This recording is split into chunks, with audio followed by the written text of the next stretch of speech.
welcome to first episode of Sway Podcast that doesn't have a name yet. I love that. So we'll see how it's gonna go. And I'm super excited to have you here on our first podcast. We are actually in Sweden, West Coast, Holden studio just before your workshops. So I'm just gonna, like, probably everybody knows you in the whole world. If you don't, then I don't know where you've been. So you started pole dancing in 2012. Yes. And you're based in the US. Yes, I'm based in the but US. You travel a lot. I do. And now you're like in the middle of your tour around Europe. So we are lucky to have you here. I'm so excited to be here. Thank you for having me.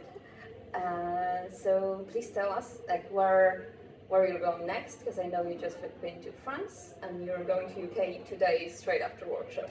Yep, I'm going to the UK, so I'll be there for 2 days, and then I'll go to Amsterdam, and then from Amsterdam I go to Canada, and I'll just be going from west to east in Canada, and I'll hit oh my God, pretty much every state in Canada, and then I end at the Script, SKRIPPED Script competition, where I'm going to be judging and then holding workshops, and then finally in November I'll go home. November? Yeah, to visit my cats. Wow. Okay, so you mentioned so many, but still November is not that long. So you're basically each day in different place. Yeah, or like every 2 days I'll be in a different place. So tell us how you manage your strength and your mental health, and how do you actually do it? Honestly, it changes every time. I wish that there was some type of easy roadmap, because it would make my life easier, but really I like people and I also hate people. So I'm I'm naturally more introverted as a person, but as an instructor I'm very extroverted, and so I really enjoy the students and I really enjoy meeting people, and I love talking and communicating, and so then as soon as that's done and then there's nobody else around, then I just take a day or two, and so those 2 days in between each of the studios in the middle of the week are kind of my reset days. And then in terms of strength and everything, I've curated my warm-ups so that when I'm doing the warm-up, it's focused on joint mobility first and then muscle warming up second, and so it actually helps if I'm tired or I'm sore, the warm-up is also a way to prevent all of those things. It's great that you actually think about yourself during this period of time to maintain your strength and your muscles. Yeah. Otherwise I would just fall apart and just like a scarecrow. It's a lot, really. Wow. That's really useful information to how to maintain your strength during those travels. And so that's your little secret.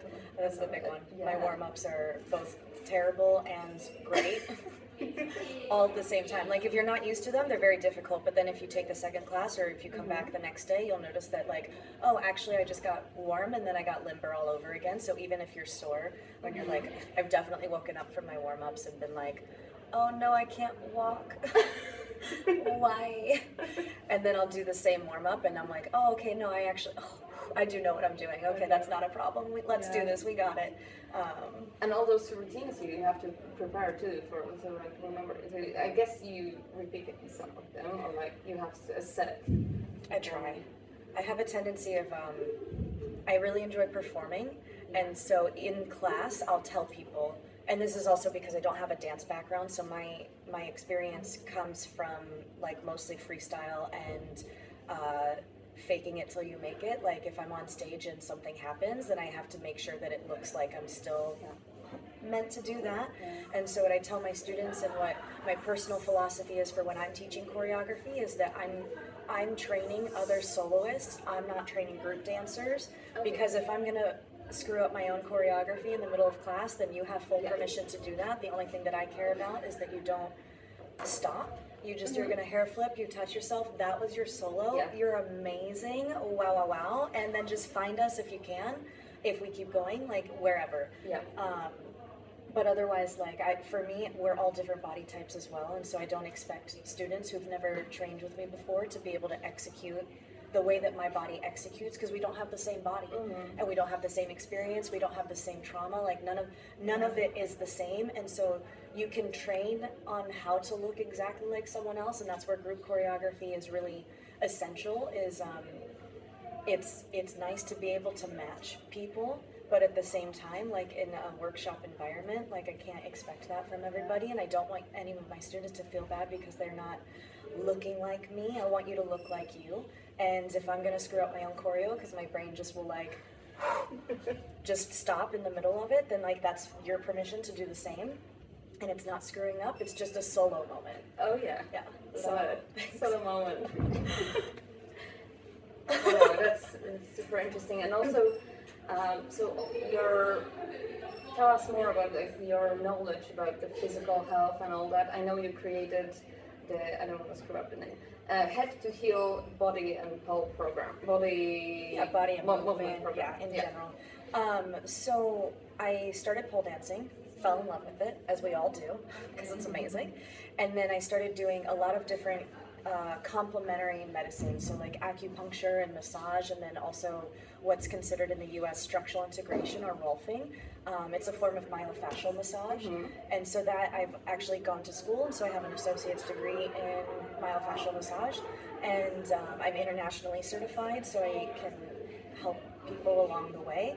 And knowing what I do about the human body and its capabilities from pole, which far surpasses what I feel like the medical community often gives us credit for, and then taking that knowledge into this type of like complementary medicine where I'm also restructuring your connective tissues and the attachment points, you can start to see where people are struggling and like, oh, you're walking regularly, but I can see that you've had an injury in your knee before. And so it's really interesting how it's kind of merged into my own brain and how it affects my teaching styles, because the biomechanics of the body are more or less the same for everybody, but also very different for everybody. And I find that, especially as a student and a teacher, like being in class and having an instructor who doesn't know how to teach to multiple body types or different heights or just different arm lengths or T-Rex arms, like there's so many different variations again in bodies because we don't have the same one, that like being able to take what I learned from structural integration and the biomechanics of the human form that we focused on in my schooling there, and being able to take it back into pole has just been like a breakthrough in my capabilities of teaching, and also being able to explain to people like, well, it's internal rotation, but I'm naturally more this way, and so you'll have to when they struggle. Yes, wow, exactly. That's great. It's super interesting and very, very helpful. Yeah. Well, and I have ADHD, so as soon as I get like excited about something, I'm going to hyperfixate on it until I know everything about it, because I like to answer all the questions.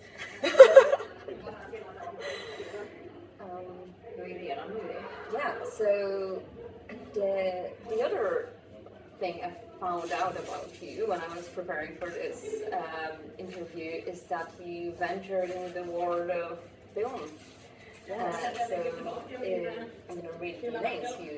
You started Madhouse, Mecca, Parisian Affair, and Why We Dance, and The Strippers. Yes, I tend to get booked as a stripper pretty consistently.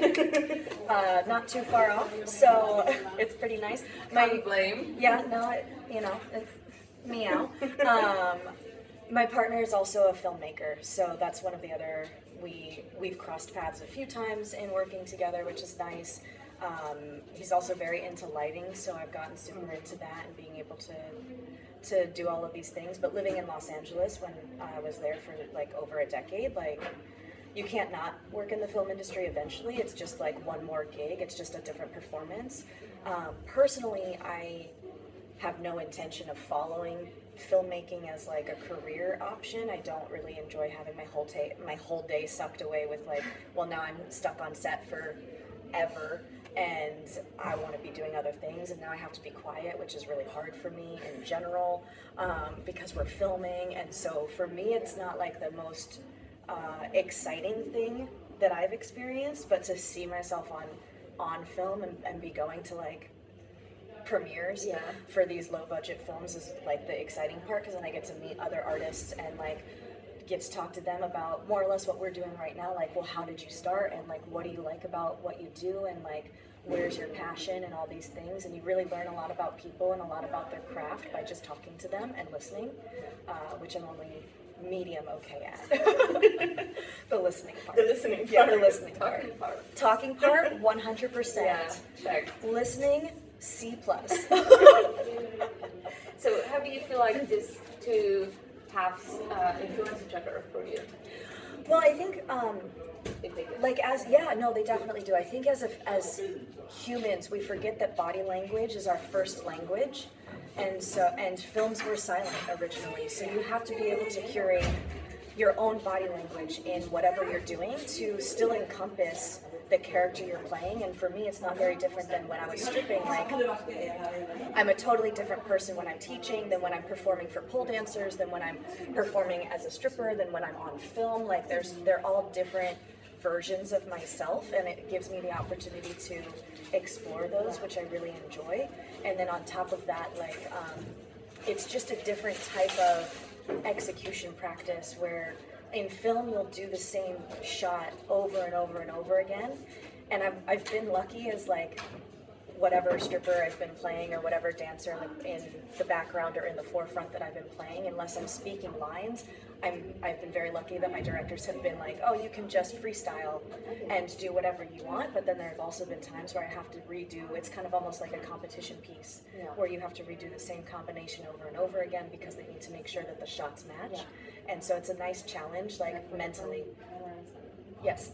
And like being able to know that, like, this is the main camera, but this is B camera, and like, but I'm supposed to be paying attention, but I also have to like adjust so that you can see my face, versus like, if we were not in this interview, I'd be like super closed and just like really into you, but then that's not great for film. So learning almost how to 3/4 was like one of the skill sets that I think I took away the most from that. And then, but the not talking thing was really hard. And then let's move on to fashion. So I feel like fashion really influenced the way you feel. Yes. And I love creating pieces and looking at the people who wear them and how this influenced the way they move and the way they behave. And, well, you can tell that you do that with your clothing because of the design patterns and everything. Like, you can tell when people are designing for people versus designing for looks. And it makes a huge difference. When I first started pole dancing, I didn't fit into most things other than Bad Kitty, and I didn't feel the cutest because I was very sexy from the beginning, and when I started it was very sport only. And so I've been struggling in like a lot of, and then also I'm not going to be wearing sport clothes when I'm working in a club or if I'm working on set, like as a hired dancer, what have you. And so finding most of my beginnings were like, I'm just wearing lingerie that happens to fit properly because at least I know I'm not going to like pop out, which is a big problem I still have in a lot of clothes. Regular people clothes, pole dancer clothes in general, like I find that I really enjoy how I look almost naked or like totally naked, you know, but when I'm wearing regular clothes, because I have a larger chest, I feel like I'm just a potato sack. I'm just here as a potato sack, no big deal. And so for me, fashion as like a person has never been something that I've been attracted to, but fashion as a pole dancer, exactly like you said, because it allows me to change my character, it allows me to change my performance, it affects my mood. Like if I don't feel comfortable in something, you can see it on my face. Or like if you forgot to wash your hair, yeah, this whole day is ruined. No, it's not. That's why it's in a ponytail. No, it's like, you know, or like yes, or like put your eyeliner and forget mascara. Yes, and now you're just like, oh, my life, like, cool, I just don't have eyes. Yeah. Yes, it makes a difference, and I think that's why like fashion is an art form, and makeup artists are artists as well. Like all of these things that can elicit some type of an emotional reaction, that's what art is. and like that's why I'm so drawn to people like yourself who curate for the human form as it exists and not like we are so different. It's so hard to be everybody. Yes. No. You just have to accept, okay, this is gonna fit like 60% of humanity. It's never above that. Like, it's so hard. Sorry, I'm gonna just keep talking. I think too, especially in the U.S., we've our marketing is geared to make us feel shame about our bodies. Like it's a way to control what we're buying or what we're wearing. And so in order to find like something that makes you feel good, it depends on who you are and it depends on what you're attracted to, but then at the same time, to not feel shame if it doesn't fit perfectly. Like I was just scrolling the internet the other day, and there was like some person on the internet was like, oh, I was so embarrassed because I found out that like one of my body parts came out while my instructor was helping spot me, and I was so embarrassed. Do I need to apologize? And it's like, of course you don't need to apologize. We all have we all have body parts. We all have a human form, and it's just you do you, and if you're comfortable in your body, I care more that you're safe than what you look like. And or what you're wearing, and so what you're wearing should just be whatever makes you feel the best.